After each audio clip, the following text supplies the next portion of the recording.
Welcome to Revlog, and your computer screen is working properly. Chris Johnson is out. I'm Scott Lane, filling in for Pastor Chris today. It's the A+ team right here. So, Mark chapter 6, and John the Baptist and Herod. This will be a good one. So Nose goes. Yes. So, Brian, what are your first? I got a thing. So sorry. Wow. So, what are your first thoughts? Decadence. The decadence of the rich and the powerful society. I mean, look at this man, Herod. I mean, and by the way, we do take sort of a this is an episode where Jesus is not featured, in this narrative of Mark. He's still in the credits. I think he's shows in the credits. Yeah. But this week, we take this sidebar a little bit, and it's the episode featuring Herod and John, and boy, what a backstory. But this is where this man has gotten to. This is just a decadent life, a decaying. You can see the decay, even as he is, and he's a pathetic figure, by the way. I agree. He's not a powerful figure. He is in the sense that one word and you're dead, but he's a pathetic figure. I mean, it really is sad. It's rather it's kind of abhorrent. You look at his life and his situation, and it has just progressed to this point. He's afraid. He's a fearful man. He is rather superstitious. He's paranoid. He's not secure. Yeah. I was thinking his insecurity was at the level of his power. I mean, they were almost that's well said. Equal, which is a dangerous combination. Absolutely. A lot of power and high insecurity. That is, I mean, you look at all the notable, infamous figures from, Stalin, was very much famously that way. The emperors, just all these figures, and they and Herod demonstrate this this kind of panic in their lives, and nothing will help them.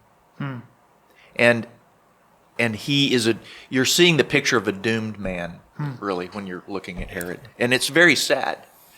And how close he was to safety and home and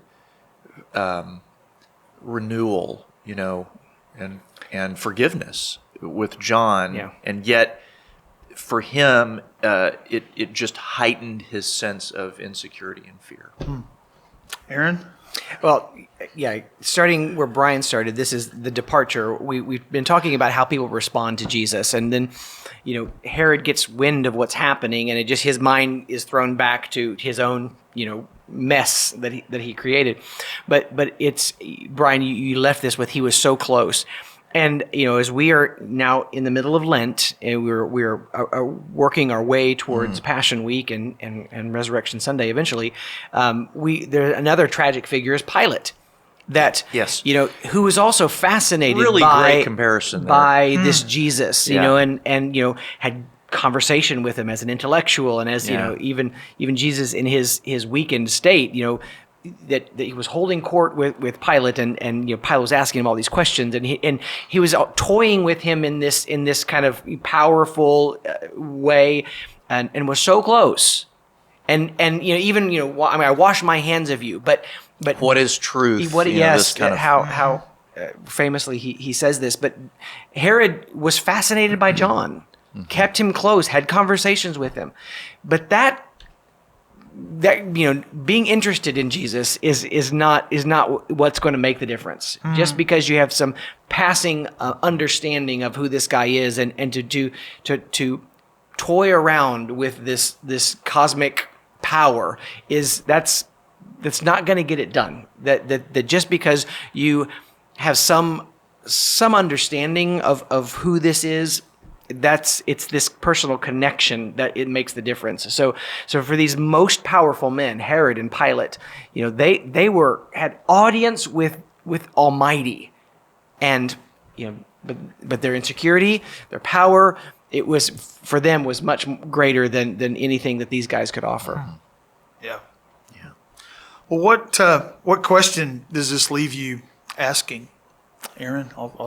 Well, yeah, I mean, I think to some degree we are all Pilate, we are all Herod. That we have this relationship with the Almighty, and yet our insecurity, our fear, we're unwilling to turn over to Him because it means surrender and submission. And for those guys, surrender and submission was a huge in their minds, a huge letdown. Even for us, we exalt ourselves in whatever way 1,000,000 times a day, and we're unwilling to surrender those small things. So where am I, Herod, in my day? Where am I unwilling to go to John and say, I believe you? What is this repentance that you're talking about? And those of us who know Christ, we should run to Him to say, I don't want to have my own self-worth or my own fear of failure cloud my vision of who Christ is. Yeah. So, yeah, it is one of the tenets of the gospel is that we're broken, we're sinful, we're marred. Yeah, and I think that's another way to say it.